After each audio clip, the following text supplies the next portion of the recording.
Assalamualaikum warahmatullahi wabarakatuh. Para sederek kinasih, alhamdulillah hari ini kita kembali dipertemukan oleh Allah Subhanahu wa taala. Mudah-mudahan kita semua dalam kondisi yang terbaik, dalam kondisi tidak kurang suatu apapun. Para sederek kinasih, hari ini saya akan melanjutkan kembali pembicaraan kita tentang perjuangan bersama ulama dan umaro. Dalam kesempatan sebelumnya, kita sudah membicarakan tentang pembukaan dari sebuah hutan oleh Kiai Imam Syuhodo, Apil Quran, yang kemudian menjadi sebuah desa yang bernama Wonorejo. Dan dalam pembicaraan sebelumnya, kita juga sudah membahas tentang persahabatan yang kemudian terjadi antara Kiai Imam Syuhodo dengan Pakubuwono keempat. Dan pada akhirnya, persahabatan itu membawa Susuhunan Pakubuwono keempat menjadi salah satu murid dari Kiai Imam Syuhodo. Dalam kesempatan pertemuan sebelumnya, kita juga sudah membicarakan bagaimana perkembangan Islam melalui keturunan dari Kiai Imam Syuhodo ini, di mana banyak keturunan dari Kiai ini kemudian berjuang melalui kendaraan Persyarikatan Muhammadiyah. Nah, hari ini kita akan mencoba untuk membicarakan kembali lanjutan dari pembicaraan kita pekan kemarin. Kalau dalam pertemuan kemarin kita sudah membicarakan majalah Adil. Jadi majalah Adil nomor 2 tahun 50 Oktober 1981. Maka kita akan melanjutkan pembicaraan kita pada artikel seri yang kedua.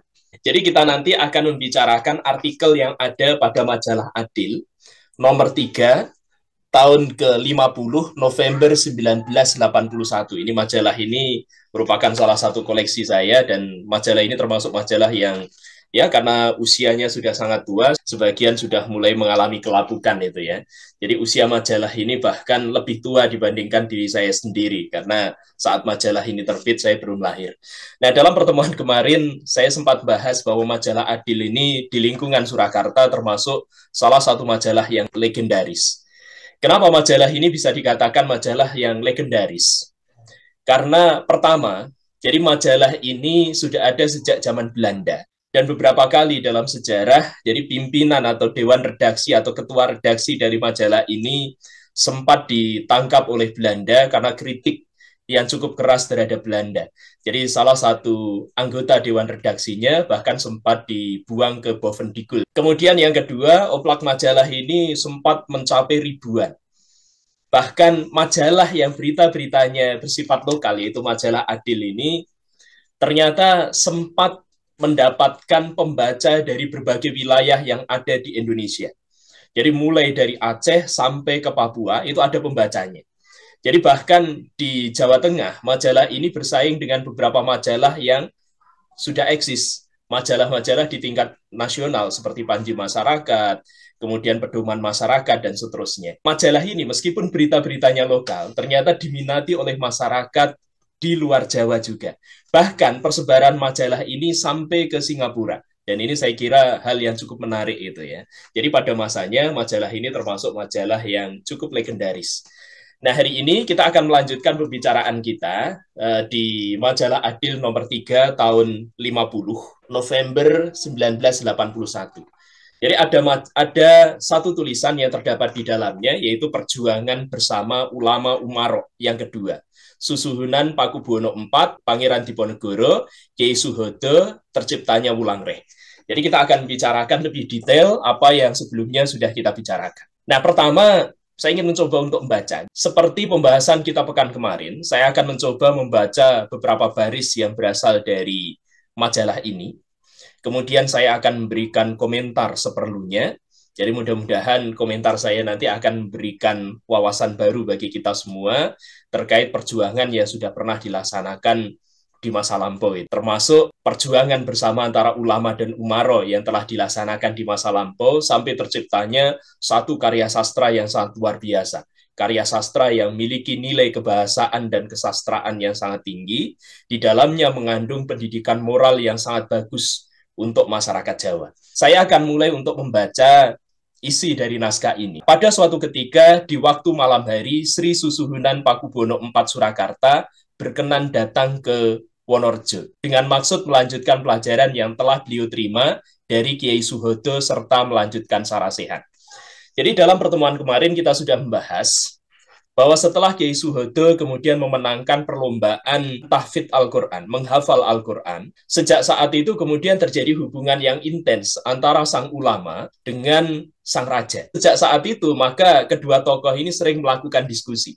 Bahkan hubungan mereka kemudian meningkat. Bukan hanya sekedar hubungan antara seorang raja dengan rakyatnya, bahkan raja itu kemudian menjadikan Imam Suhodo itu sebagai gurunya. Setibanya di Wonorejo, rumah Kiai Suhodo, pintu regolnya ternyata sudah ditutup dan dikunci oleh pelayan yang bernama Ki Onggo. Ki Onggo sendiri adalah salah satu pembantu dari Imam Suhodo yang sangat setia. Sebelumnya, Kiai Onggo ini merupakan pelayan di rumah Kiai Ketip Iman. Jadi Kiai Ketip Iman sudah kita bicarakan pekan kemarin, beliau adalah mertua dari Kiai Imam Suhodo. Tapi pada saat Kiai Imam Suhodo kemudian pindah ke Wonorejo, membuka hutan, mendirikan desa atau dusun yang bernama Wonorejo, maka Kiai Onggo ini kemudian pindah dari Jatisobo menuju Wonorejo. Beliau kemudian menjadi pelayan bagi Kiai Imam Suhodo. Karena pada saat itu Kiai Onggo itu merasa terganggu. Tiba-tiba malam hari, kok ada orang yang datang, ketok-ketok pintu. Maka Kiai Onggo ini sambil bersungut-sungut mengeluarkan kata yang tidak sopan, agak kasar. Dia kemudian mengatakan, totok-totok lawang ganter, ganggu wong turu, sopo kui. Ada orang yang mengetuk pintu terus-menerus, mengganggu orang yang sedang tidur. Siapa kamu gitu ya. Jadi kata yang dikeluarkan itu kata yang cukup kasar dengan menggunakan intonasi yang tinggi. Karena saat itu Kiai Onggo ini sedang dalam kondisi sebal. Mosok malam hari ada orang yang bertamu. Dan begitu pintu dibuka, maka Kiai Onggo ini kemudian terkejut sekali. Karena ternyata tamunya adalah sang raja. Jadi tamunya adalah Sri Susuhunan Pakubuwono keempat, yang saat itu sedang datang ke rumah Imam Suhodo. Maka begitu tahu tamunya adalah raja dari Kasunanan Surakarta, Kiai Onggo ini tiba-tiba tubuhnya kemudian menjadi lemas. Beliau kemudian berjongkok di hadapan sang raja. Tersendat-sendat Kiai Onggo ini kemudian meminta maaf kepada sang raja. Saat itulah Kiai Imam Suhodo itu kemudian pada saat itu keluar. Beliau kemudian mengatakan, nuwun inggih nyadong deduka ingkang kathah sinuwun, awit pancen Ki Onggo punika tiang dusun, kirang tata krama lan dosa. Pada saat itu Kiai Imam Suhodo kemudian mengatakan, mohon maaf beribu maaf wahai Paduka, Paduka Raja, karena memang Kiai Onggo ini adalah orang desa yang tidak tahu sopan santun dan berdosa itu ya, berdosa karena saat itu beliau melakukan kesalahan terhadap sang raja. Nah ternyata Sri Susuhunan Pakubuwono keempat tidak marah sama sekali. Bahkan beliau kemudian tersenyum sambil mengatakan, ora dadi apa, mung saikine ingsun bakal paring ganjaran manut apa kang wis ngendikaake Kiai mau. Seksenono Kiai abdimu Ki Onggo tak jenengake Onggo Doso. Jadi sang raja kemudian mengatakan, tidak jadi apa, hanya sekarang saya akan memberikan ganjaran. Saya akan memberikan hadiah menurut apa yang telah dikatakan oleh Kiai. Kiai yang dimaksud adalah Kiai Imam Suhodo. Saya akan memperkuat apa yang telah dikatakan oleh Kiai tadi. Saksikanlah olehmu Kiai, pembantu rumah tanggamu, saya namakan Onggo Doso. Jadi pembantu rumah tanggamu, saya namakan Onggo Doso. Jadi Ki Onggo itu kemudian mendapatkan nama baru menjadi Onggo Doso. Nah, di majalah ini juga diceritakan, ternyata kunjungan Pakubuwono keempat ke Wonorejo ini bukan hanya pertama kali, bahkan berkali-kali. Jadi pada saat itu beliau, Raja Pakubuwono keempat ini memberikan contoh yang nyata bagaimana seharusnya seorang murid itu di hadapan gurunya. Jadi kalau dalam istilah Jawa itu ada unen-unen atau ada istilah yang biasanya digunakan terkait dengan proses pembelajaran antara seorang murid dengan gurunya. Dalam pembelajaran itu timbo marani sumur, bukan sumur marani timbo. Jadi kalau diibaratkan kita memiliki sumur, kemudian ada timba yang digunakan untuk mengambil air, maka timbo itulah yang harus mengambil air ke dalam sumur. Bukan sumurnya yang kemudian mendatangi timbonya, tetapi timbo yang mendatangi sumurnya. Dan itu sebenarnya adalah satu adab itu ya. Dan sang raja ternyata melaksanakan adab ini dengan baik. Jadi karena saat itu yang membutuhkan ilmu adalah sang raja, sementara Kiai Imam Suhodo ini dianggap sebagai tokoh yang memiliki ilmu yang mumpuni, terutama dalam bidang yang berkaitan dengan Al-Quran, maka sang raja ini berkenan untuk datang ke Wonorejo. Tidak kemudian gengsi. Beliau tidak kemudian merasa bahwa dirinya adalah seorang raja. Beliau tidak merasa bahwa dirinya berkuasa sehingga bisa memanggil Kiai Imam Soeharto ini ke keraton. Tidak. Tapi berdasarkan adab inilah, maka sang raja kemudian mendatangi sang ulama. Sebelumnya, ketika saya kemarin masih membaca majalah Adil yang di seri kedua, di pertemuan kemarin, saya mengira pertemuan-pertemuan itu dilaksanakan di lingkungan keraton. Jadi Kiai Imam Soeharto memang sengaja diundang oleh sang raja di keraton, kemudian mereka berdiskusi selama beberapa waktu gitu ya. Tapi ternyata tidak. Ada banyak buku yang membicarakan bahwa Kiai Imam Soeharto itu merupakan salah satu guru dari Pakubuwono keempat. Tapi kisah bahwa Pakubuwono keempat mendatangi secara langsung gurunya ini baru saya temukan di majalah Adil ini. Dan ini saya kira satu hal yang cukup menarik. Di situ memperlihatkan bahwa sang raja itu menjaga adab, terutama adab yang berkaitan dengan proses pencarian ilmu. Bahkan sang raja itu juga memberikan bantuan kepada Kiai Imam Soeharto terkait pendirian masjid yang ada di Wonorejo. Jadi di antaranya beliau pernah memberikan umpak atau penyangga tiang sebanyak 4 buah. Jadi umpak dari masjid yang dibangun oleh Imam Soeharto itu berasal dari sisa peninggalan Keraton Kartosuro. Selain itu, sang raja juga sempat memberikan soko atau tiang masjid sebanyak 4 buah. Kalau ini berasal dari Keraton Surakarta. Kemudian masjid ini, masjid yang dibangun oleh Imam Soeharto di Wonorejo, itu ternyata miliki loteng. Di masjid-masjid Jawa, saya pernah menyaksikan itu ya, ketika diajak untuk berkeliling ke Masjid Demak. Masjid Demak itu termasuk masjid yang miliki loteng. Jadi bagian atas itu ada mestoko. Mestoko itu berarti puncak dari masjid. Nah, di bawahnya itu ada satu ruangan kecil. Itu bukan di lantai. Mestoko itu kalau sekarang ya semacam kubah. Jadi mestoko itu puncak dari masjid, di bawahnya ada ruang kecil. Ada ruang kecil yang harus dinaiki dengan menggunakan tangga. Saya secara pribadi belum tahu bagaimana skema atau bentuk dari masjid yang ada di Wonorejo ini. Tapi mungkin saja kurang lebih sama gitu ya. Jadi ada loteng yang ada di bagian atas. Monggo nanti kalau ada kekeliruan ini bisa diingatkan lewat komentar ya. Di situ ada ondo atau tangga. Tangga itu disiapkan untuk naik ke loteng sebanyak 1 buah. Kayunya berasal dari hutan Donoloyo. Jadi hutan Donoloyo ini termasuk hutan sengkeran.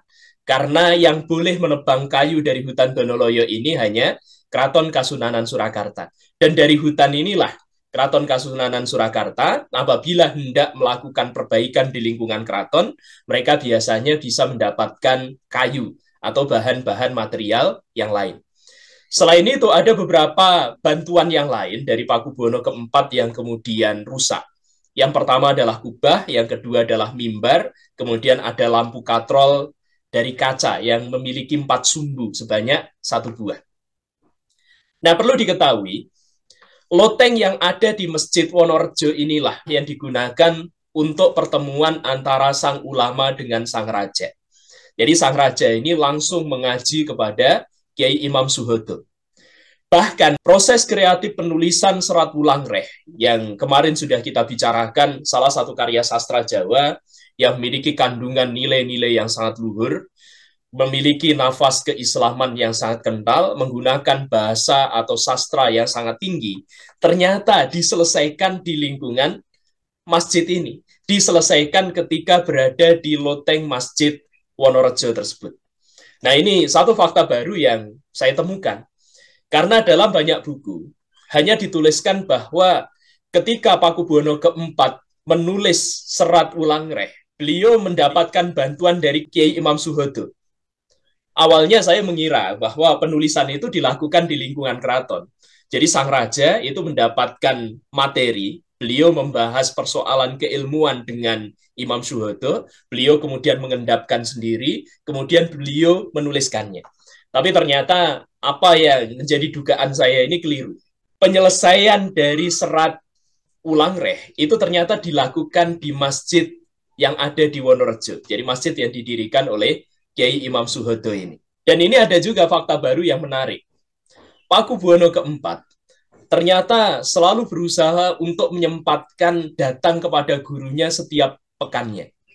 Jadi beliau memilih Jumat malam untuk menghadap sang guru, untuk berdiskusi ilmu dengan sang guru, menuntut ilmu dari sang guru. Dan apabila beliau berhalangan, tidak bisa hadir karena adanya urusan-urusan yang lain, termasuk urusan kenegaraan, karena kadangkala seorang raja itu kan mengurusi urusan kerajaan itu bukan hanya di siang hari, tapi juga di malam hari. Maka ketika beliau berhalangan, beliau akan mengutus abdi dalam untuk memberitahu bahwa sang raja hari itu tidak bisa datang ke rumah Kiai Imam Suhodo. Nah, karena itu maka abdi dalam yang sering diutus oleh sang raja untuk memberitahukan bahwa beliau tidak hadir, akhirnya juga menjadi akrab dengan sang ulama. Bahkan saking akrabnya, mereka akhirnya menjadi murid dari sang ulama itu juga berbarengan dengan sang raja. Di antara abdi dalam yang sering disuruh oleh sang raja ke Wonorejo menemui Kiai Imam Suhodo itu diantaranya adalah Ki Ngabei Surodito dan Ngabei Jogo Nirmolo. Yang keduanya sangat akrab dengan Kiai Suhodo apil Quran. Sri Susunan Pakubuwono keempat sangat besar perhatiannya terhadap agama Islam yang dianutnya, serta besar hasratnya untuk perkembangan selanjutnya kepada masyarakat, agar setiap orang Jawa atau Kawulo mau menerima ajaran agama Islam yang suci, yang diturunkan oleh wahyu Allah melalui kitab suci Al-Quran. Beribadah kepada Allah, berbakti kepada kedua orang tua, berbuat baik kepada sanak saudara, dan suka berderma kepada kebajikan, memberikan pertolongan kepada sesama manusia. Kalau kita perhatikan betul, apa yang kita bicarakan ini sebenarnya adalah sebagian dari isi Serat Wulangreh. Jadi memang Serat Wulangreh itu 100% merupakan hasil diskusi antara sang raja dengan sang ulama. Hasil berguru yang dilakukan oleh sang raja di hadapan Kiai Imam Suhodo. Oke, kita lanjutkan bacaan kita. Selanjutnya, setiap mengadakan sarasehan atau tukar pendapat antara Kiai Suhodo dengan Sri Susuhunan dapat diambil intisari dari ajaran Al-Quran. Kemudian dihimpun dan disusun sehingga menjadi suatu pelajaran. Atau dalam bahasa Jawanya disebut sebagai piwulang. Piwulang dalam Sri Susuhunan Pakubuwono keempat kepada rakyatnya. Jadi sang raja itu belajar dari sang ulama, kemudian sang raja itu mengajarkan itu kepada rakyatnya melalui karya sastra. Jadi ini menarik. Kita bisa menemukan bagaimana mekanisme balighu ani walau ayah. Jadi sampaikan, kata Rasulullah, sampaikan dariku meskipun hanya satu ayat itu berlangsung. Jadi setelah sang raja mendapatkan pengajaran dari gurunya, maka beliau berusaha untuk menyampaikan itu.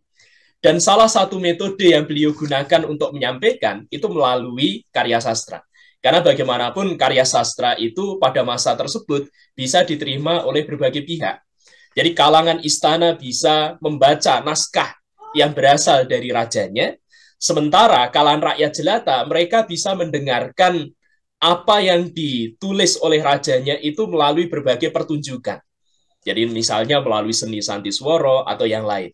Jadi dengan cara itu maka terjadi proses persebaran informasi yang berasal dari keraton di kalangan masyarakat bawah, termasuk di kalangan istana itu sendiri. Dengan bersama-sama Kiai Suhodo, Sri Susuhunan Pakubuwono keempat menyusun dan menulis piwulang dalam itu yang kemudian disebut sebagai Wulangreh, yang isinya diambil dari tuntunan Al-Quran. Nah, ini menarik itu ya. Ternyata Serat Wulangreh itu adalah naskah yang disusun berdasarkan pengajaran Al-Quran yang saat itu diajarkan oleh Kiai Imam Suhodo kepada sang raja Pakubuwono keempat. Sedang penyusunan dan penulisan dari piwulang dalam Wulangreh ini sampai selesai hampir seluruhnya dikerjakan di atas loteng Masjid Wonorejo. Jadi sang raja menyusun naskah ini di hadapan sang ulama. Artinya proses diskusi yang dilakukan atau sarasehan yang dilakukan oleh kedua tokoh ini benar-benar menghasilkan karya yang produktif. Bahkan karya itu bertahan sampai hari ini. Oleh karena itu, tiada heran apabila anak cucu daripada Kiai Suhodo apil Quran pun di samping tahu Al-Quran, juga mengetahui isi piwulang dalam wulang reh itu. Sebagaimana banyak diketahui dan banyak dihafal, antara lain misalnya. Nah ini kemudian tulisan ini mengutip dua bait yang berasal dari serat wulang reh. Yang pertama, jroning Quran goning rasa yekti. Nanging to pilih ingkang uninga kajaba lawan tuduhe. Nora kena den awur ing satemah nora pinanggih. Mundak kata lanjukan, temah sasar susur, yen siro ayun waskito, sampurnane bebadani puniki, siro angge guru. Jadi kalau diterjemahkan, saya ingin menggunakan terjemahan yang berasal dari majalah ini saja. Di dalam Al-Quran itu terletak rasa atau ajaran yang benar, ajaran yang hak. Tetapi tidak sembarang orang bisa mengetahuinya, kecuali dengan petunjuknya. Hanyalah orang yang mendapatkan petunjuk Allah, petunjuk yang ada dalam Al-Quran yang bisa mengetahui. Tidak boleh diajarkan atau diterima tanpa kebenaran yang ilmiah. Karena tanpa kebenaran ilmiah, manusia tidak bisa mengetahui benar dan salahnya. Yang akhirnya tak akan bertemu atau berhasil. Jadi berarti pembelajarannya akan sia-sia belaka. Agar jangan terlanjur salah atau keliru. Yang akibatnya akan tersesat jalan.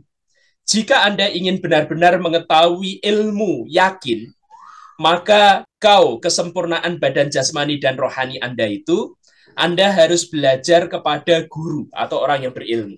Jadi di sini Sang Raja menuliskan bahwa untuk belajar Al-Quran itu tidak boleh sembarangan. Apalagi kemudian mengakses Al-Quran sendiri, dimaknai tanpa tahu persoalan yang berkaitan dengan kebahasaan atau aspek-aspek yang lain yang ada dalam tafsir. Jika hal itu dilakukan, justru akan menyesatkan. Karena itu, dalam proses pembelajaran Al-Quran, mestinya manusia itu memiliki seorang guru. Jadi belajar dari seorang guru yang memiliki ilmu. Jadi di sini sebenarnya Sang Raja itu menuliskan apa yang sudah beliau alami sendiri ketika beliau berada di hadapan sang guru. Jadi beliau ingin belajar Al-Quran, karena itu maka beliau mencari seorang ulama yang memang paham betul dengan isi Al-Quran. Beliau kemudian berguru kepada guru yang memiliki pemahaman yang baik tentang Al-Quran. Nah, kemudian dilanjutkan dengan bait berikutnya yang dikutip dalam tulisan ini. Lamun siro angge guru kaki, amilio sujalmo kang nyoto, lan kang becik martabat sarto kang ruwing hukum, kang ibadah lan kang wirangi, syukur oleh wong topo, lan kang wus amungkul, tan mikir pawehing liyan, iku pantes siro guronono kaki, sartane kawruhono. Jadi kalau saya terjemahkan, apabila engkau hendak berguru kaki, jadi kata kaki ini adalah sebutan untuk laki-laki.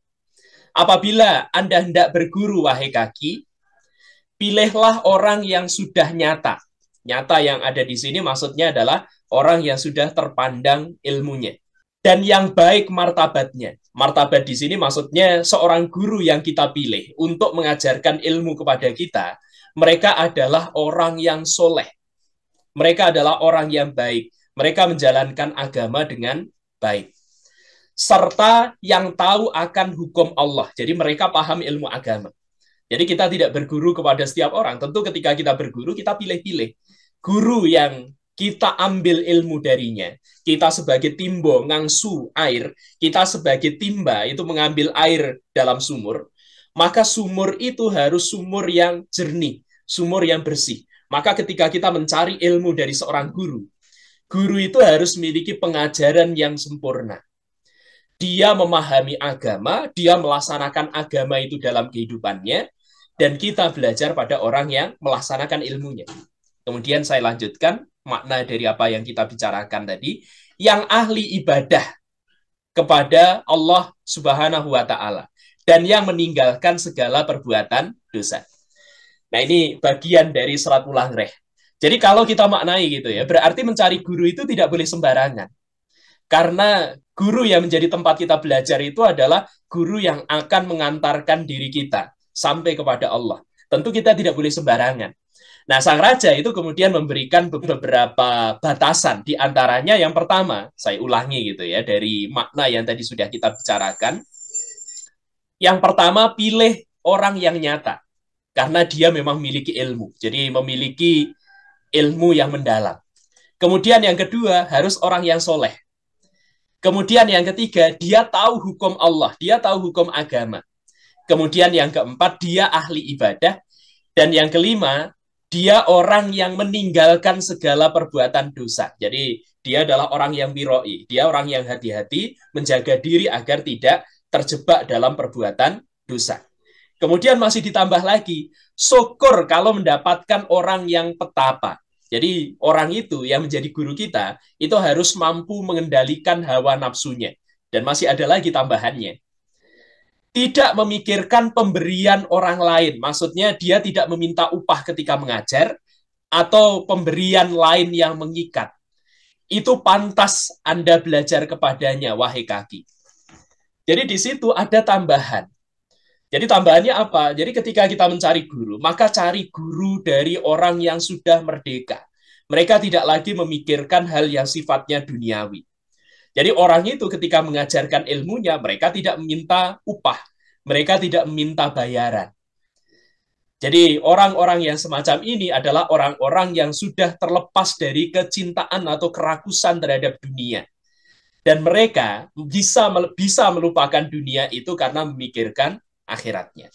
Nah, tentu mencari profil guru yang semacam ini tidak mudah. Butuh usaha yang sungguh-sungguh. Tapi apabila sudah memiliki guru yang semacam ini, maka pantas bagi kita untuk mengabdikan diri kita, karena sejatinya siapapun yang mengajari kita satu huruf yang berasal dari Al-Quran, dia adalah guru, dia adalah orang tua kita dalam agama.